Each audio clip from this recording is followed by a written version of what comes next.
안녕하세요. 네, 지퍼노무입니다. 자, 이번 시간에는 우리가 이제 작물에 이제 소금을 이제 뿌리시는 분들이 계신데, 절대 여러분들 소금을 뿌리시는 게 좋지는 않습니다.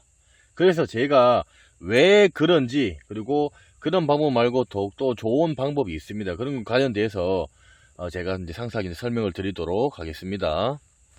자, 요즘 우리가 이제 요 작물, 특히나 이제 배추나 무, 이런 작물들한테 여러분들이 우리 뭐 속을 채운다거나 뭐 고소하게 한다거나 또 생장을 위해서 우리가 소금을 이제 우리가 배추밭이나 뭐 작물에 이제 주시는 분들이 계신데, 여러분들이 아셔야 될 게 뭐냐면, 이게 소금이 잘못하면요, 이 지금 심어져 있는 작물도 죽이게 되고, 그리고 토양을 염류장애가 발생을 합니다. 그래 되면은 이게 1년 2, 3년 내에 바로 토양이 이제 염류 집접을 통해서 작물이 살 수 없는 그런 환경으로 만들 수가 있어요. 땅을 베린다는 얘기입니다. 자, 그러면은 우리가 왜 제가 소금을 이제 뿌리지 말라고 이제 말씀을 드리냐면, 자, 소금을 뿌리시는 다른 이제 그런 이제 영상들도 많이 올라오고 있습니다. 이게 적정량을 뿌리는 거는 도움이 되기는 돼요. 그러나 이게 소금은 여러분들이 아셔야 될 게 뭐냐면, 우리 바닷물에서 우리가 정제를 통해서 염화나트륨, 염소가 가장 많이 들어있는 이 염화나트륨으로 소금 결정체를 가지고 뿌리는 겁니다. 이 바닷물에는 여러분들, 이게 유용한 성분들이 한 70여 종이 들어가 있는데, 소금기만 가지고 우리가 왜 천일염이라 그래갖고 소금만 뿌렸을 경우에는 그 자체 내에 가지고 있는 미네랄이라든지 이런 좋은 영양 성분들이 많이 부족합니다.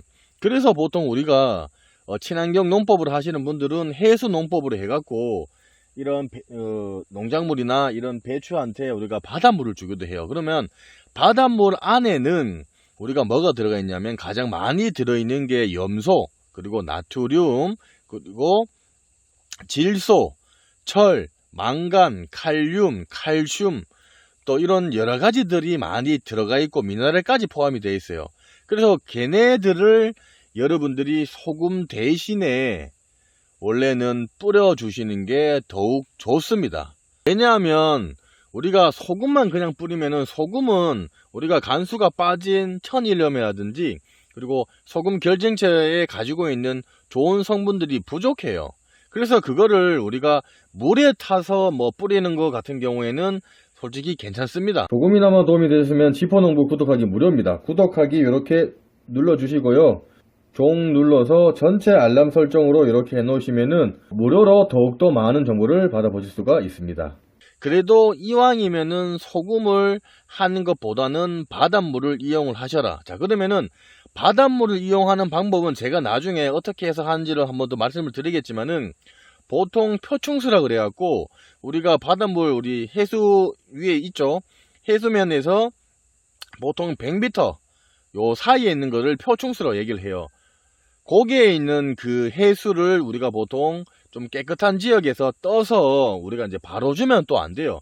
바로 주면은 소음기가 강하기 때문에 얘네들이 식물의 삼투압 때문에 작물들, 특히나 배추나 이런 데 줄 때 얘네들이 죽습니다. 그리고 그래서 우리가 희석 배수를 잘 맞춰야 되는데, 보통 100배 아니면 50배 정도인데, 예를 들어서 소금물을 우리가 한 1리터를 넣게 되었을 경우에는 물 100리터나 한 99리터 정도로 소금물 1리터에 희석을 해서 여기에다가 뿌리시면은 효과가 있고, 바닷물에 들어있는 아까 얘기 말씀드렸죠. 질소, 칼륨, 칼슘, 황, 망간, 철, 아연, 뭐 이런 것들이, 그리고 뭐 염소하고 나트륨도 들어있지만 그건 이제 짠기 때문에 그런데, 그런 부분들이 이제 이 배추나 작물들을 고소하게 하고 맛있게 만들기는 합니다.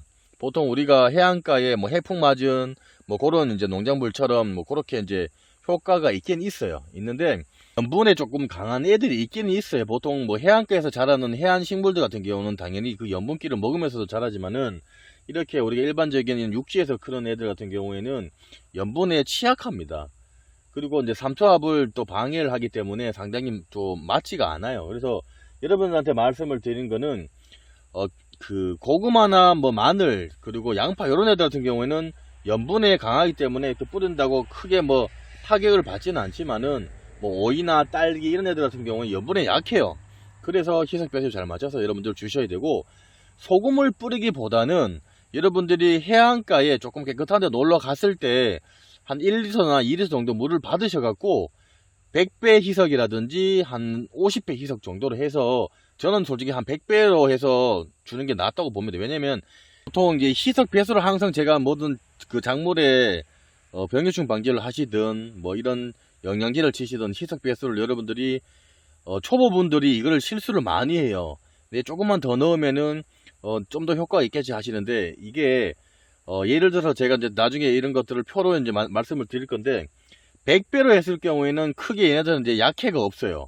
그런데 한 50회, 100배에서 50배 정도는 크게 이제 약해가 잘 없는데, 한 40배, 20배, 10배 이런 식으로 만약에 원물에 가까울수록 뿌렸을 경우에 얘네들이 희석 배수가 이제 약하고 강하고 이 차이에 따라서 이 잎들이 황화 현상이라든지 백화 현상으로 잎이 타는 현상이 발생을 한다거나, 또 생장이 안 된다거나, 혹은 작물들이 피해를 봐서 죽게 되는 경우가 발생을 하기 때문에, 여러분들이 따라 하실 때도 집에 확실하게 내가 농사를 좀 짓거나, 혹은 무게를 잴 수 있는 저울이라든지 계량컵이라든지 혹은 이런 것들, 그런 희석 배수를 잘 맞출 수 있는 그런 자재를 가지고 있는 상황에서 여러분들이 주셔야 돼요. 그래서 함부로 소금을 그냥 이렇게 해준다고 바로 피해를 오는 게 아니에요. 장기적으로 봤을 때 토양에는 염류장애가 와서 토양 자체에 작물들이 자랄 수 없는 땅으로 만들 수가 있고요. 그리고 작물들한테 처음에는 뭐 한 해 정도 횟수로 뭐 한두 해 정도 주고 나서는 크게 피해가 없다고 계속 이게 양 조절을 못하고 주잖아요. 그러면은 이렇게 열심히 키운 작물들을 죽이게 되는 경우를 많이 발생을 할 수가 있습니다.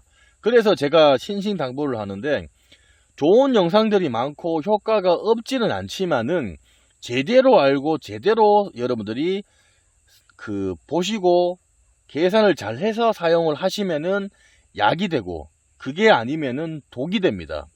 그래서 제가 여러분들한테 이런 부분들을 말씀을 드리는 겁니다. 잘 키우고 있는데 여러분들이 약해를 받으면 크게 문제가 발생을 하니까, 그렇게 해서 이제 주시면은 약해가 없으니까 여러분들이 좀 참고를 하셔서, 소금을 뿌리는 것보다는 당연히 소금물이고, 소금물보다는 바닷물을 이용을 하시는 게 가장 좋은 우리 작물을 키우는데 필요한 그런 방법입니다. 그리고 그런 것도 뭐 해수농법, 또 유기농법으로도 이제 사용을 하기도 합니다. 자, 그렇게 해서 이제 하는 거고, 그리고 굳이 소금을 주지 않더라도 우리 물, 지하수나 혹은 농수로에 있는 물이라든지 개울가의 물 자체 내에도 우리가 질소기, 칼륨, 칼슘, 망간, 아연, 철 뭐 이런 것들이 충분히 또 들어가 있어서 물만 잘 관리만 하더라도, 특히나 이 배추나 이런 타 작물 같은 경우에는 우리가 물 관리만 잘 해도 잘 키울 수가 있습니다. 그래서 여러분들이 그런 부분들의 이제 영상들이 오고, 이제 소금을 이용하는 방법 같은 경우에는 하지 말라는 건 아니에요. 근데 이왕이면은 제대로 알고 제대로 그 희석 배수에 맞춰서 여러분들이 하셔야 피해를 안 본다는 얘기입니다. 그래서 어떤 고수들이 소금을 뿌리더라, 어떤 영상에 또 뭐 소금을 뿌리더라, 자, 그런 것들은 일회성으로 그런 거고, 이왕이면 소금보다는 우리가 말씀드렸죠, 소금물. 자, 그리고 제가 나중에 소금물을 이용한 제가 그 희석 배수라든지 그런 것들을 말씀을 드리는 시간을 갖도록 하겠습니다. 자, 보시면서 궁금한 사항이 있으면은 댓글 남겨 놓으시면 제가 상세하게 설명을 해드릴 거고요. 조금이나마 도움이 되셨으면 저희 지포농부 구독하기와 좋아요 공짜고 무료입니다.